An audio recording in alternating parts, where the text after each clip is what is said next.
Hello, I'm Beth Joey and welcome back to my YouTube channel.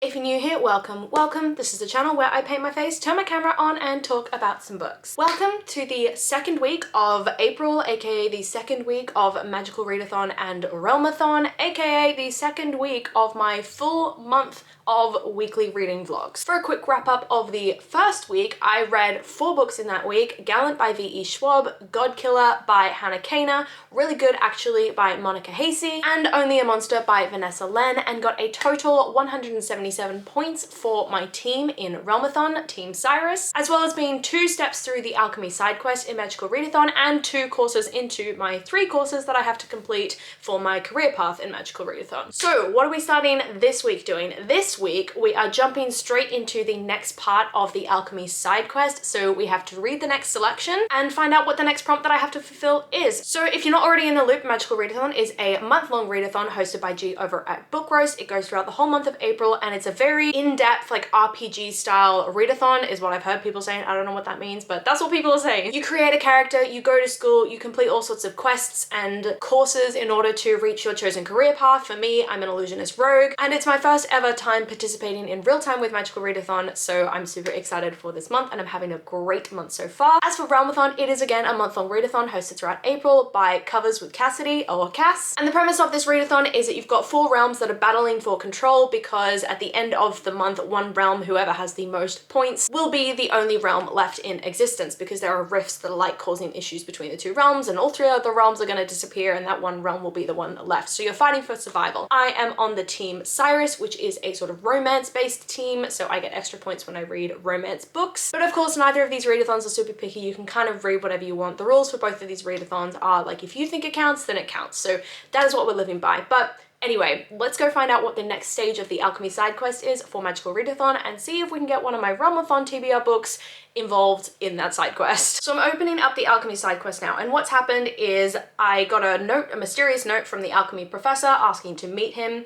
I completed the book prompt that I needed for that. I have met with him, and now I have to go to a pub called the Wild Moon Pub in order to find out more about this plot against the alchemy professor that seems to have been created by his family. So let's read the sort of prompt sheet, which I'll put up on the screen for you for the Wild Moon Pub. It says, you head to the Wild Moon Inn, which despite the late hour still has a few patrons in the booths. The innkeeper is polishing the glasses as his cat tries to catch the corner of his cloth. There are 7 groups scattered around. A few look to be cheerily chatting and drinking, clearly students. An Illyrian and Skymorn deep in discussion, you recognize them as your professors.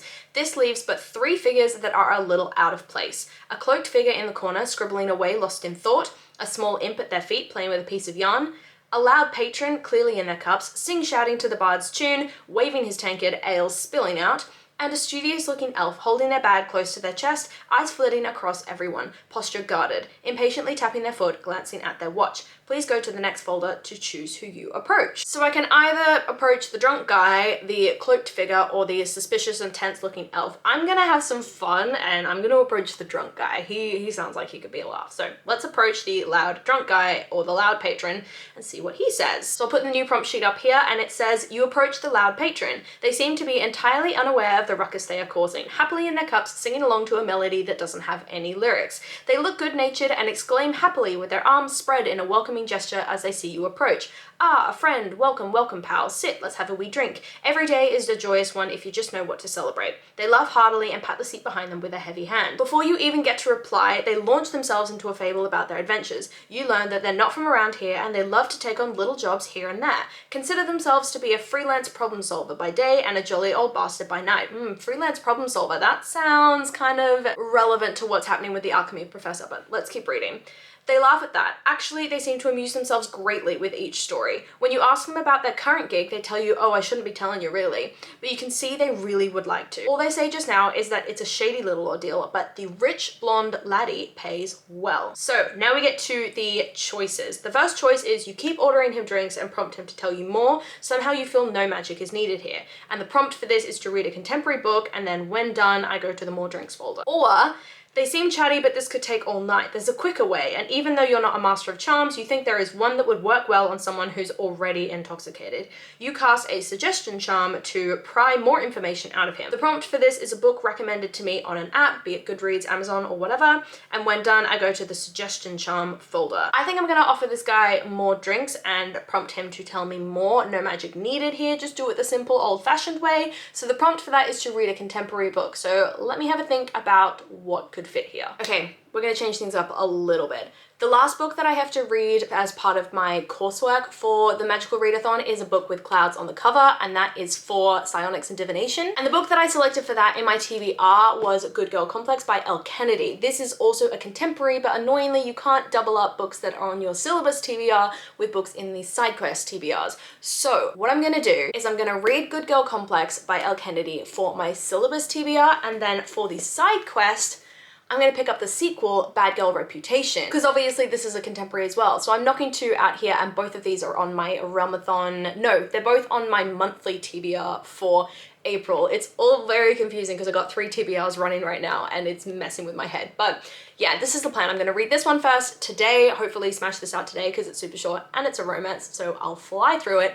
Hopefully jump into this at the end of today and maybe smash out 2 books. I don't know, we'll see. As for what this first book is about though, the blurb says she does everything right, so what could go wrong? Mackenzie Mac Cabot is a people pleaser. It's exhausting really, always following the rules. Mac has dreams of her own, but to please her parents, she moves to the beachside town of Avalon Bay to get her college degree. 20-year-old Mac has had plenty of practice suppressing her wilder impulses, but when she meets local bad boy Cooper Hartley, that ability is suddenly tested. Cooper is rough around the edges, raw, candid, a threat to her ordered existence. Their friendship soon becomes the realest thing in her life. Despite his disdain for the trust fund kids he sees coming and going from his town, Cooper soon realizes Mac isn't just another rich clone and falls for her, hard. But as Mac finally starts feeling accepted by Cooper and his friends, the secret he's been keeping from her threatens the only place she's ever felt at home. I feel like I've read that blurb about 1,000,001 times, but this is the next book that I'm going to be reading, so I'm gonna get started on this one, and I will update you at some point later today with my thoughts. Please excuse the horrible lighting, the fact that I probably look like a drowned rat right now. It is cold, rainy, wet, horrible in London, and you know what? We're just gonna go with the vibes. If the vibes are cold, rainy, wet, horrible, then that's what we are going to be channeling. And unfortunately, I don't have an overly positive review for you guys either. I just finished reading Good Girl Complex by Elle Kennedy, and it only got 2.5 stars. My major issue with this book being that the characters were just, they didn't fit well together. Like, Cooper was incredibly aggressive and not in a fun way, and he had this emotional range that could be summed up in 2 emotions, and that was soppy and angry, and that was it. I think his attitude towards women was really problematic, and the way he described women, both the ones he was attracted to and the ones he wasn't, was really strange and really brutal and horrible at times. Whereas Mac, I thought she was a really strong female lead, and despite having everyone in her life tell her that she couldn't do the things that she wanted to do, she went ahead and she went and did them, and she made something of herself. So these 2 characters to me really didn't fit together, and as a result their relationship really didn't felt like it fit well. And the other thing that I don't love about this book, and I think this is more of an Elle Kennedy issue that I have with her books in general, is that she has this sort of non-traditional approach to third act conflicts, which means it's more realistic in the fact that like there's lots and lots of little fights scattered throughout the books, which makes sense. Couples have lots and lots of little fights rather than one big blowout.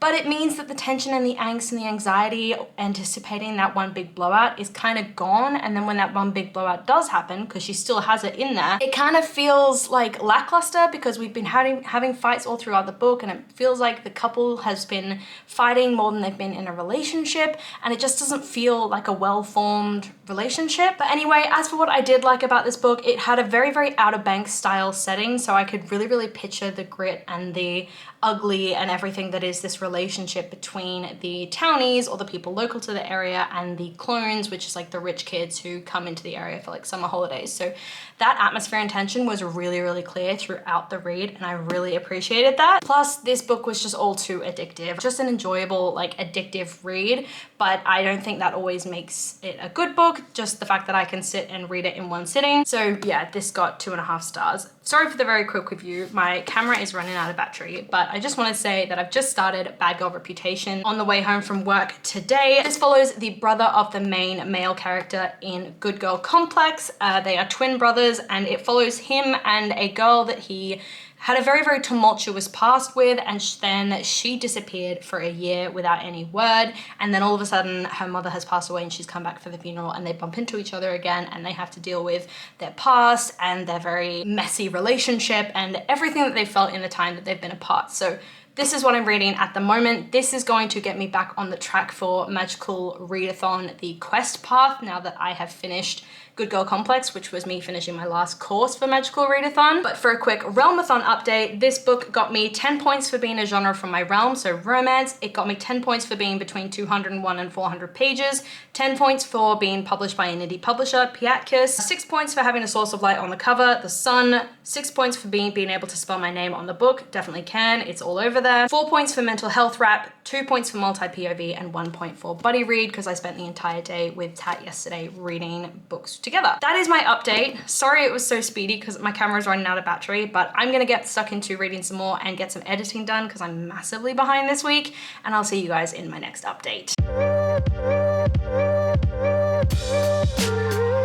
Hey, it is Friday lunchtime, which means it is time for another update to Magical Readathon, which is that I have been really slowly making my way through Bad Girl Reputation by Elle Kennedy. I think I'll only just finish this book this week. I'm only 120 something pages in. It's not at all because it's like a bad book or anything. It's just I've been getting so distracted by everything else. So creating my own little blog that I'm trying to make, and Instagram pictures and work and all sorts of other things, editing my YouTube videos because I've been massively behind, and so I just have not been getting around to reading this book when I'm in my spare time. Plus there's the fact that I had a bunch of time off in March, so I was able to get a ton of reading done then, and I think ever since I'm now not in a slump per se because I still want to read, but I'm going into a bit of a rut where I kind of am taking a lot longer to read things. But as for my thoughts on this book, I am enjoying it. It is very, very back and forth between the two main characters, Jen and Evan, in that they both very much have very strong feelings for each other, but they both seem to be aware that when they're together, bad things happen. So they're trying to fight their feelings, but then succumbing every now and then, and it's just this constant back and forth, back and forth, back and forth between the two of them,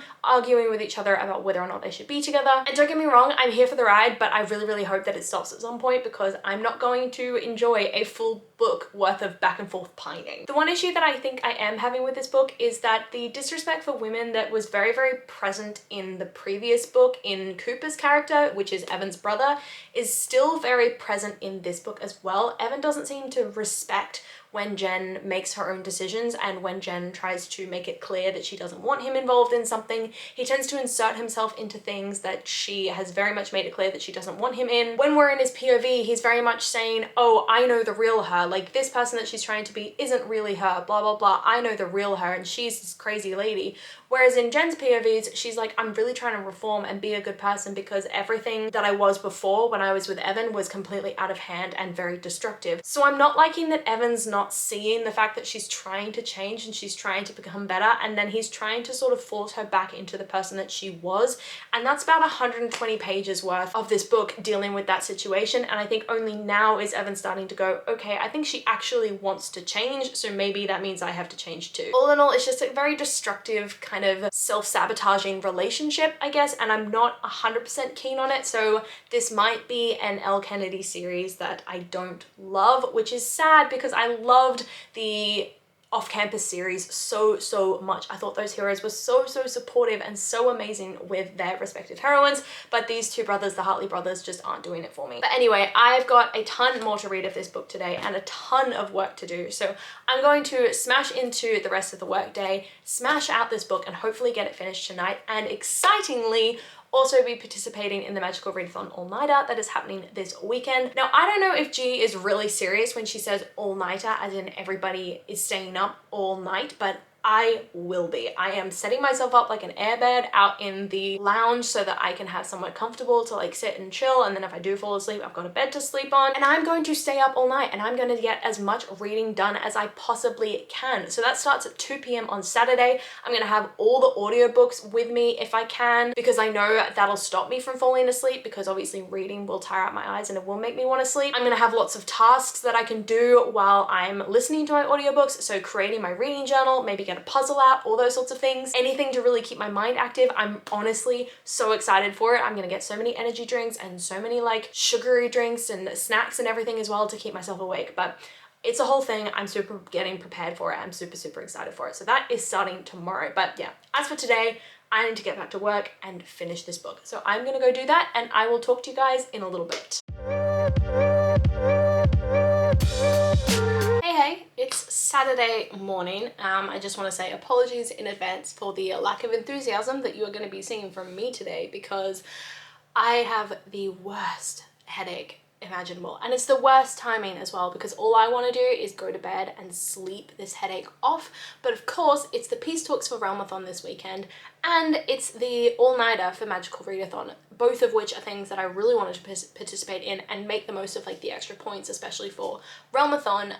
But obviously if my head continues to kill me like this until the end of the day, then I'm definitely going to be taking it easy tonight and probably not staying up all night. Anyway, another reason for the lack of enthusiasm is the fact that I finished this book, Bad Girl Reputation, and it only got 2 stars. I didn't enjoy it. Unfortunately, this is a series by Elle Kennedy that I'm not in love with, not nearly as much as the Off-Campus series, because at the end of the day, I think the couples in this just don't match up well at all. Just like with Cooper and Mac, I think both characters were individually well developed in terms of their insecurities and their respective histories that led them to make the decisions that they made that split up their relationship and ultimately got them back together again as well. But the way that sort of background and development manifested into behavior was really infuriating, especially on Evan's behalf, as I've talked about before.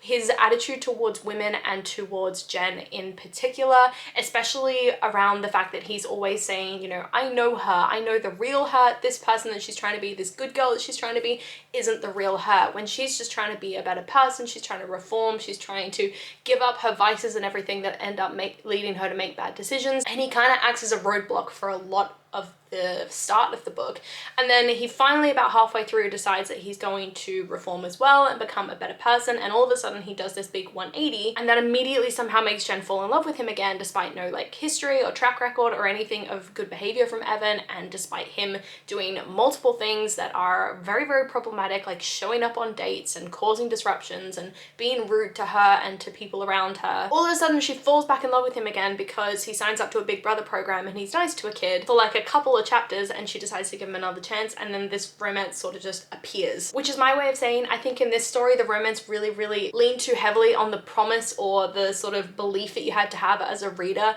that these two people had history, rather than actually exploring that history and exploring their feelings for each other. So ultimately it didn't really feel well developed because you didn't get much time with these two in an actual relationship. You just had to trust that they loved each other. And I think my last issue with this story, as again it relates to Evan, is that all of the declarations of magnetic attraction and like instinctually feeling like they were endgame all came from Evan's POV. So it made it feel very forceful and very like unreciprocated, because you never got any moments in Jen's POV where she was like, yeah, I've got this magnetic attraction to him, I feel like we're endgame, it's meant to be. She was always fighting against it, he was always fighting for it, and it just made it sound like them becoming a couple was just because she gave up on fighting against him, and that's not exactly the sort of beginning of a relationship that I want to see, and it's not particularly healthy either. As for atmosphere, I think the build up to the relationship was just too long, and so the atmosphere and the tension was kind of lost in that.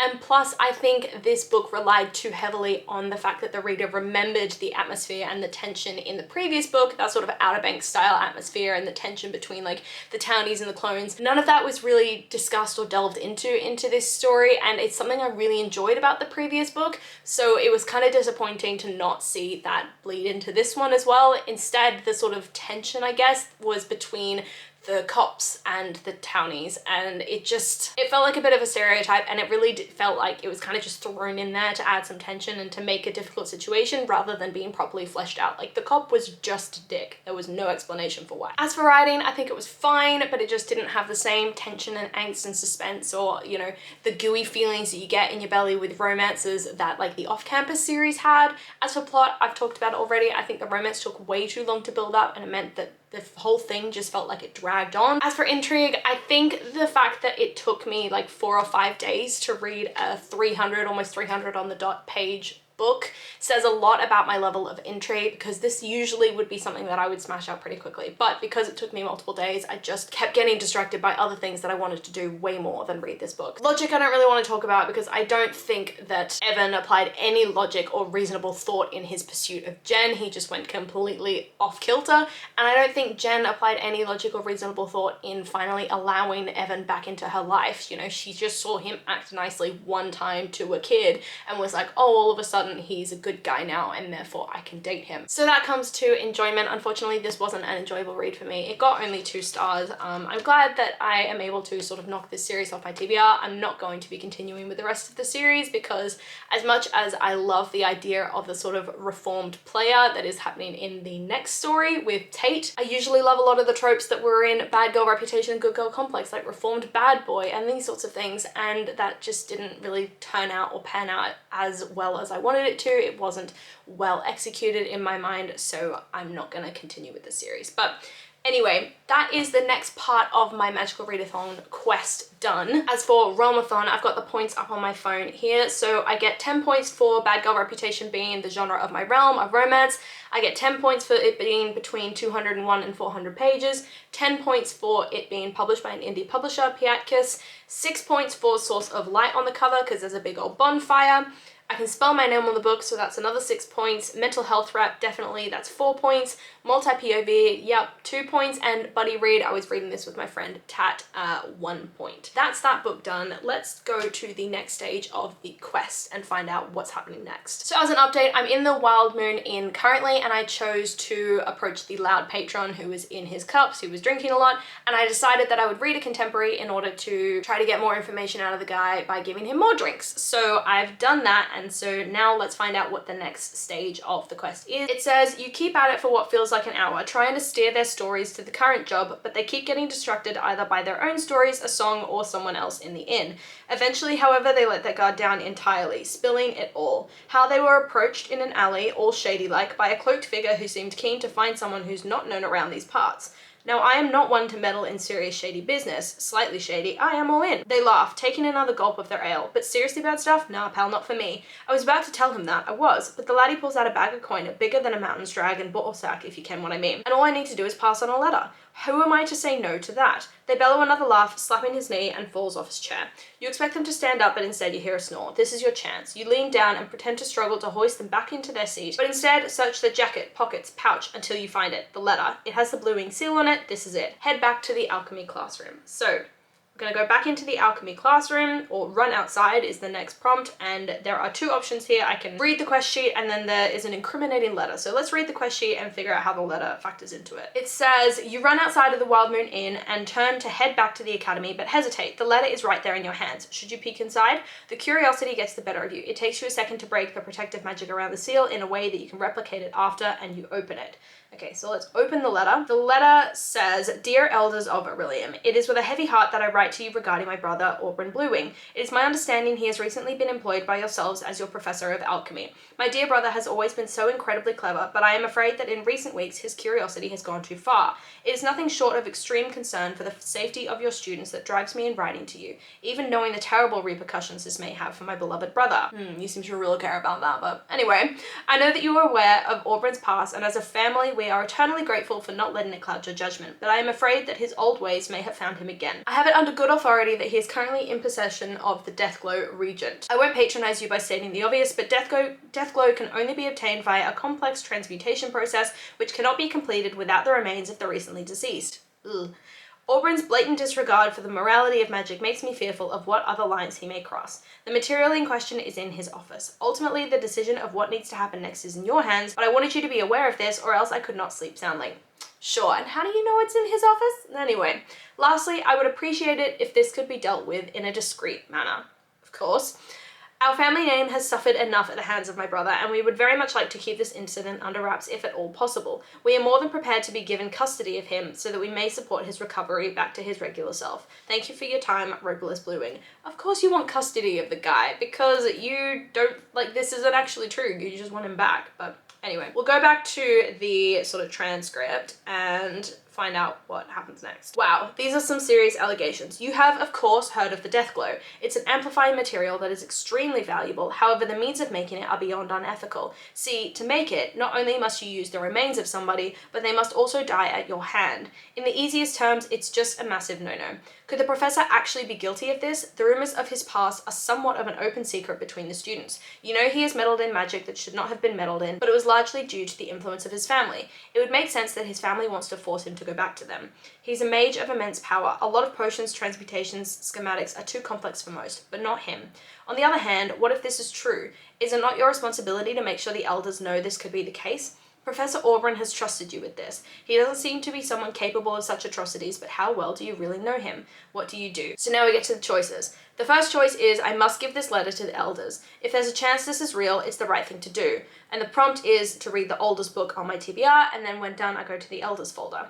Or, I must get this letter back to Professor Auburn. Why would he trust me to fetch this, knowing I may read it? Seems like a big risk. He cannot be behind this. And the prompt is to reread a favorite, and then when done, I go to the Auburn folder. My gut says to trust the professor, because he obviously knew that this person, me I guess, could have read the letter and found out what happened, and trusted that that person, me again, would probably believe him and not rat him out to the elders or anything.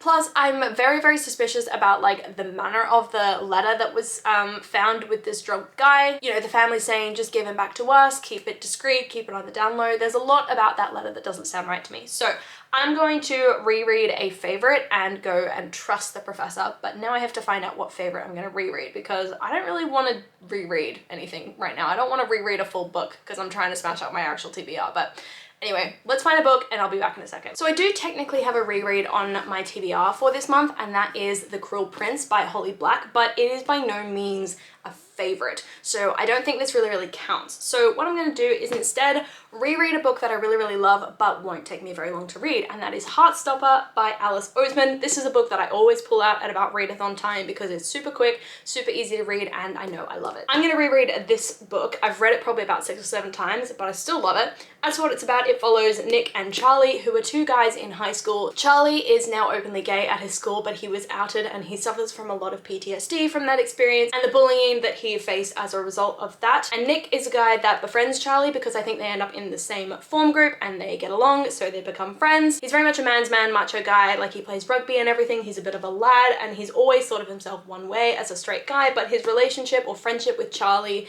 makes him begin to question his own sexuality because he begins to develop feelings for him. And all in all, it's just a really beautiful high school romance. I think the 5th volume is coming out this year, later on this year, which I'm super excited for, and it's the 2nd last volume. So I'm sad that their story is ending soon, but I'm super excited to see how it turns out. So yeah, I'm gonna reread this one and I'll be back in like an hour when I finish it to let you know my thoughts.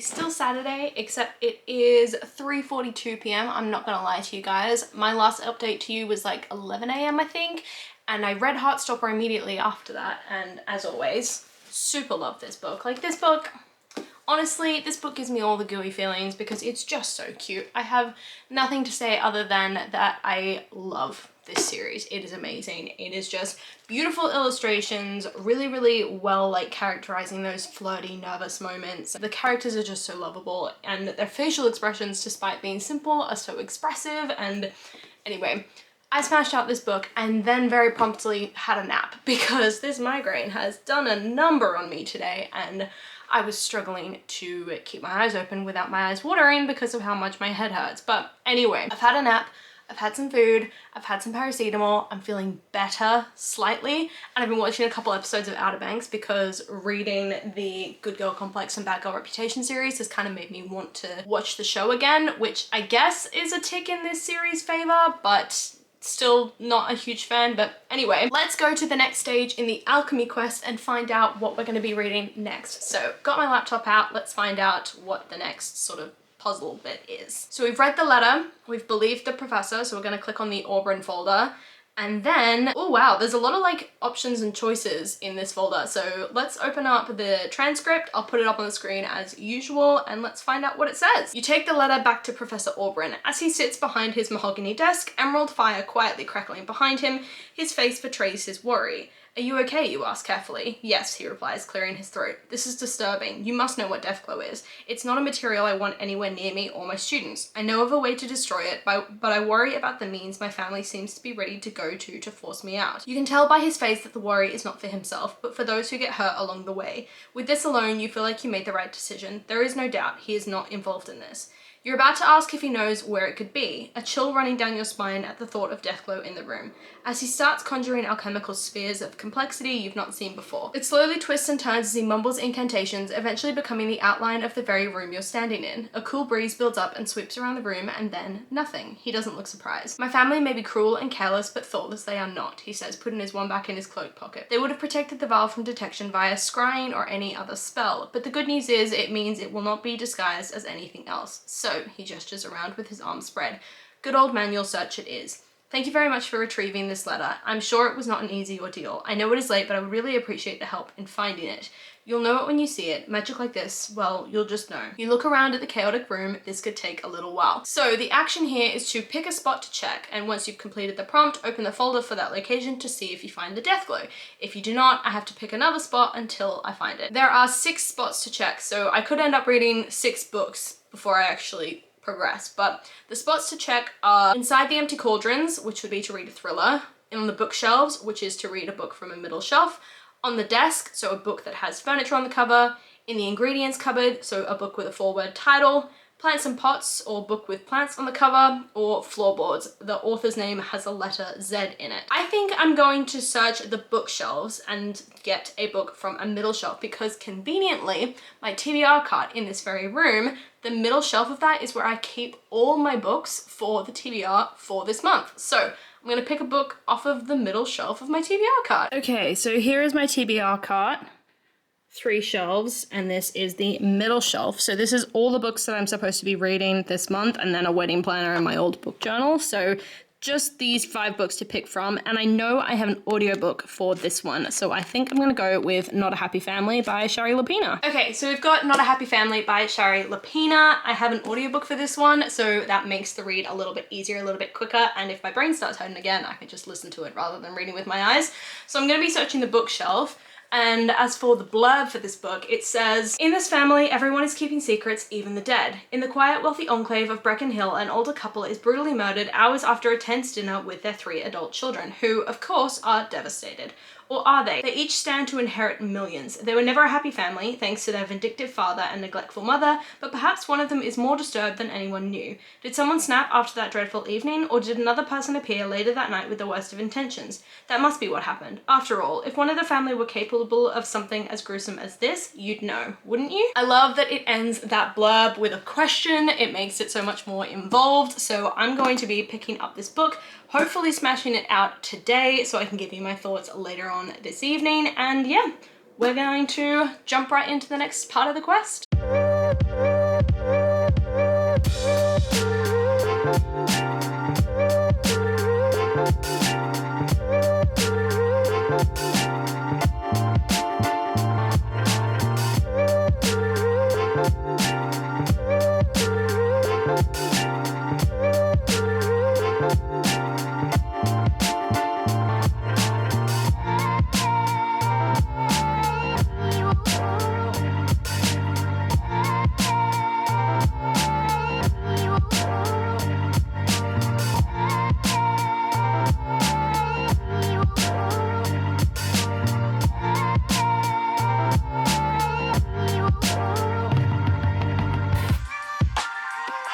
Hey guys, it is, God, what time is it? 10:15 p.m. on the first night of Realmathon's peace talks and the sort of beginning, I guess, of the Magical Readathon all-nighter, which unfortunately I'm not going to be participating in because I am exhausted and still have a bit of this headache sitting in the back of my mind, so I just want to go to bed. But what I have done, or what I am done with, is Not a Happy Family by Shari Lapina. I finished this book just now, and I gave it 2.5 stars.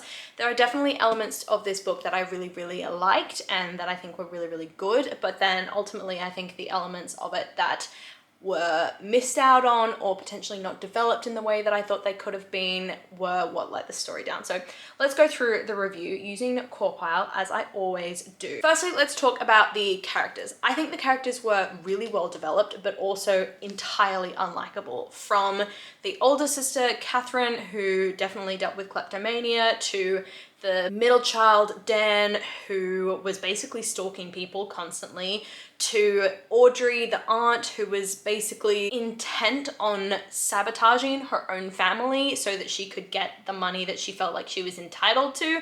Not a single one of these characters was likable. There was nothing about them that I could get behind, and it kind of made it a fun reading experience because you just really got sucked into the fact that all of them were horrible people. It was all just a lot, and at the end of the day, I was totally fine with any one of the people being convicted, and I really liked how the relationships were built out as well, and how each of the characters, I think, were built out with their relationships with each other and then individually as well, and their ability to so thoroughly sabotage each other as long as it meant they were safe themselves. I don't fully understand why the partners of a lot of the kids were willing to stick with their various partners for as long as they would, like lying to the police and everything. I don't understand how that was a thing. Anyway, that's neither here nor there, because at the end of the day, I was enjoying these characters and delving into how dysfunctional this family really was, because they were just willing to throw each other in the deep end if it meant that they protected themselves. But as for the atmosphere, I don't think I got as caught up in the atmosphere as was intended in this story, and I think a lot of the reason for that was there was a lot of missed opportunities in terms of moments of suspense and tension, and there was a lot about this story that I think was unnecessarily drawn out and embellished and was very repetitive. So whilst I could understand that there was tension between each of the siblings and suspicion between each of the siblings and the various other family members and partners, I couldn't feel that tension because I just think it was way too repetitive and it was very drawn out. As for the writing, I think it was interesting, but like I said before, ultimately very repetitive, and it meant some of those moments just didn't really hit as well as they could have. The characters were often making the same statements over and over again, but to different people, about where they were the night of the murder or when they were suspicious of someone. It was just constantly hearing over and over again, I think this person did it, I think this person did it, do you think this person did it? Yeah, I think this person did it. I also found myself getting slightly irritated because Ellen and Rose, two characters in this story who are kind of connected to the family because of things that are revealed throughout the story, so I'm not going to spoil that, but every time you got into one of those POVs would end with some kind of attempt at a cliffhanger and some secret that they were hiding from the reader and from everybody else as well. And once or twice I think would have been effective, but because it was at the end of every single one of their POVs, it just got irritating and I think it lost a lot of the effect. And then for plot, the one really disappointing thing in this story was the moment where the murderer was revealed. Because right before that happens, you get a POV from the mother's point of view, and the mother is one of the two people who died. The mother and the father passed away or were murdered in this story. So right before the murder is revealed, you get a POV from the mother of this murder essentially happening. And it's really suspenseful and it's really tense, and I was really excited because I was like, this is going to be the perfect way to reveal the murderer. You know, the person opens the door, they see who it is, they go, oh my God, it's you. And then the murder happens, and that didn't happen. The murderer was revealed in the murderer's internal monologue in the next chapter, which made it feel really anticlimactic because there was this beautiful moment of suspense and tension and anxiety and everything, seeing the murder essentially take place, or the beginning of the murder take place from the mother's point of view. And then it kind of felt like a letdown for me to find out who the murderer was, just because that person was thinking about it in their own mind. Like, it felt like that could have been built up a little bit more. So that was really disappointing for me. I think that was a moment that was really lackluster and lost lost a lot of the tension by not really capitalizing on that moment of the murder POV. Other than that, I was surprised by who the murderer was, which is always great. I like to be surprised and I like for it to feel like it kind of comes out of nowhere, but then you can kind of trace it back and be like, okay, yeah, that makes sense. Although I did suspect them at one point because it was the character that was never really delved into all that deeply, and their alibi wasn't really confirmed. Nothing about why they were lying was really confirmed. So it does, I think for someone who reads murder mysteries a lot more often than me, they might have found this particular reveal very, very obvious. But for me personally, I was surprised. As for intrigue, because the book did start to lag towards the end, I did lose a lot of intrigue. As for logic, I think as, you know, as logical as murdering someone could be, which obviously not at all, I think the motive for why the person committed the murder was, like, I understood. Like, it wasn't completely out of the blue. It didn't feel really random. Like, it made logical sense, as logical as murder can be. I think the other suspects though, there were a couple of them where their motives would have made more sense, and there were a couple of red herrings in there that would have made more sense if they turned out to be the murderer, but totally fine with it going down the path it went down because it was the sort of character that everybody underestimated, which I kind of like. As I've already said, the logic I don't understand is the logic of the partners and the wives and the spouses and everything, because they were fully willing to go along with all the lying that was happening and didn't seem to really question it or want to like bring up to the police that their partner was lying, or didn't challenge their partner enough, I don't think. So didn't appreciate that logic. But yeah, as for enjoyment, ultimately, whilst I did enjoy the read and whilst I was surprised by it, I think there was a lot of moments that could have been really suspenseful and impactful and tension filled, but ultimately, because it dragged on and got a little bit repetitive at times, it lost that tension and that anxiety and that suspense that I think it was trying to accomplish. This got 2.5 stars. That is a very, very long review, but yeah, not mad at it, just think it was a lot of missed opportunities.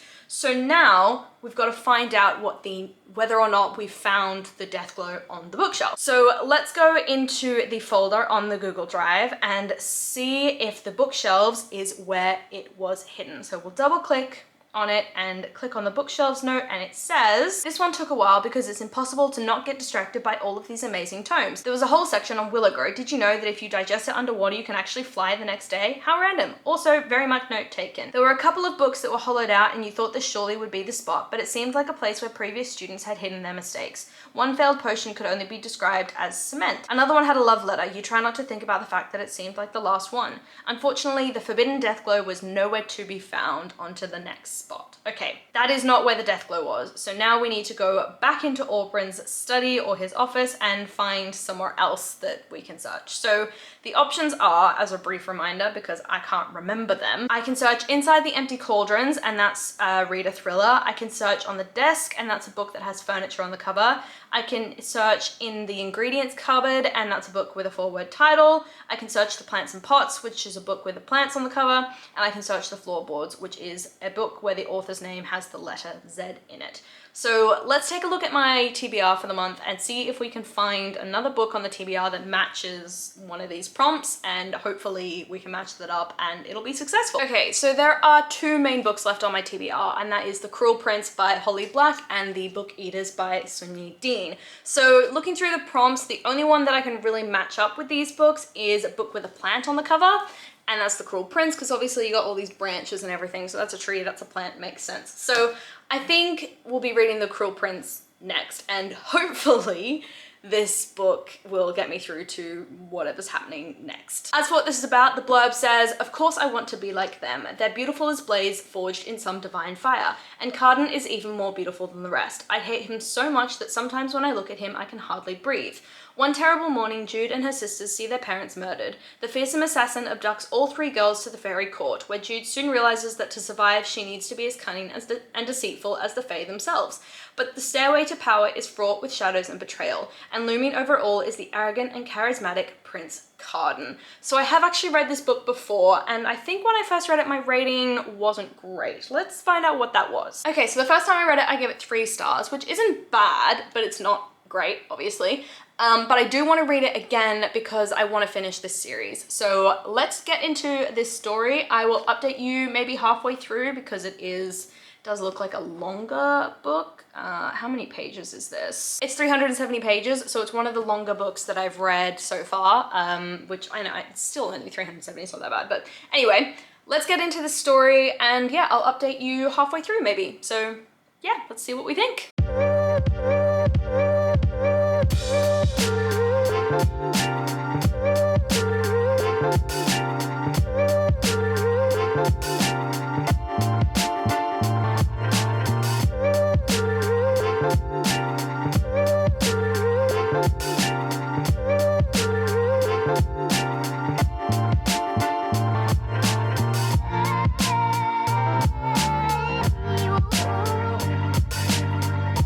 So I hadn't really planned on participating in the all-nighter for Magical Readathon, but then I started listening to The Cruel Prince and I started making my new reading journal because my other one fell apart, and there you go, now it's 3:15 in the morning and I'm still awake, so I guess we're doing an all-nighter. Anyway, all that is to say, I'm reading The Cruel Prince at the moment. I've just finished part 1, so I'm in part 2 now, and I've been reading it entirely on audiobook, which is why my bookmark says that I'm at page 54, but my audiobook says that I only actually have an hour and a half left. So all in all, lots of reading been done tonight. I'm enjoying the book at the moment, and I think part of that is because I'm not actually focusing too much on the like specifics of the book, like the writing and like all these sorts of things. I'm just focusing on the story and just enjoying the story, which is all dramatic and very fun. I've just finished like the red wedding style scene, which is definitely dramatic, definitely intense. I am rehashing the issues, I guess, that I had the first time I read the book,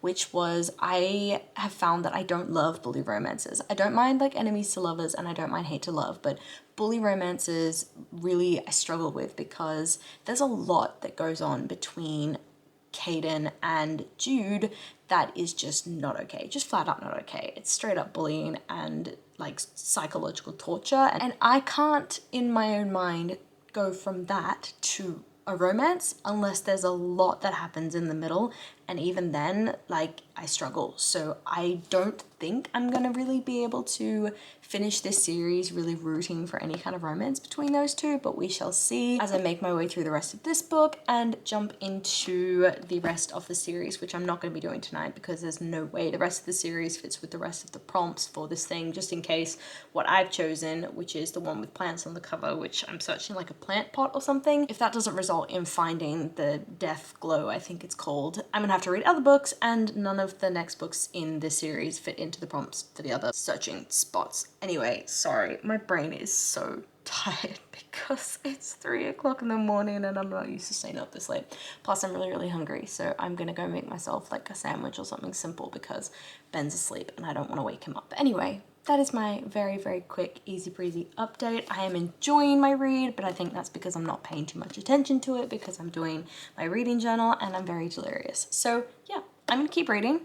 I will give you a probably very nonsensical review once I finish this book, and then we'll figure out whether or not I've found what I need to find or if I need to keep reading more stuff. So we'll see how we go. Fingers crossed I don't fall asleep. See you in a bit. Hey team, ignore the messy background. I have just finally gotten up, gotten ready, gotten all organized. I managed to make it through until 5 a.m. yesterday morning, or this morning, I should say. Right as the sun started to rise, I started to genuinely fall asleep, even while listening to the audiobook, which never happens to me. So I decided it was time to go to bed, and then I woke up at 9 and have been feeling pretty good ever since. So I'm glad I got like a little 4-hour power nap. And I was in no way going to subject you to my rambling review of The Cruel Prince at 5 o'clock in the morning when I was in no state of mind because I was so tired to really be reviewing anything. But now that I have actually gotten a little bit of sleep and gotten my thoughts a little bit more clear and less jumbled, I can say that I gave The Cruel Prince by Holly Black 4 stars, which is great because last time when I read it, I gave it 3 stars. And I think the real difference between this reading experience and my previous reading experience is that this time, rather than focusing too much on all the little intricate details of the story, I just let myself listen to the audiobook and get carried away with it and be distracted by it and just enjoy it. So I think my reading experience of it was more more enjoyable than the previous time that I tried to read it, when I tried to just focus too much on the intricate details and didn't end up actually getting to enjoy the read, which is something you're going to hear me say a lot throughout my review. So let's go through the review. First, we've got characters. Whilst I'll never 100% say that I enjoy bully romances, I think I liked the romance and the relationship development in this story the second time around way more than I did the first, and that's because I think my ability to vibe with unlikable characters and flawed characters and morally grey characters has changed since I first read this series. I used to be very romantic. Everybody in the story needed to be very romantic, whereas a lot of these characters are very blunt, very brutal, very cruel in that sort of typical characterization of the Fae, and I wasn't able to enjoy that previously, but I was able to enjoy it this time, and therefore I was able to enjoy the bully romance a little bit more because I was able to see the intricacies behind these characters that made them the way they are, rather than focusing purely on the actions that they were doing, which, don't get me wrong, still not a fan of bully romances because of the bullying aspect. I still don't fully get how that can turn into a relationship, but I'm beginning to see the intricacy of, you know, Cade, or Carden, I should say, being like tortured, I guess, by his appreciation for Jude and the fact that he can't get her out of his mind, and so he's bullying her as a result of that. It's so immature and it's so bad, and I don't think it's, you know, something we should be advocating for in any kind of way, but I can understand it more than I did the previous time I read this, if that makes sense. As for the character of Jude, I really liked her this time around. I think that she was really steadfast and strong in the things that she signed herself up for and the sort of connections that she made and the loyalty that she had for people.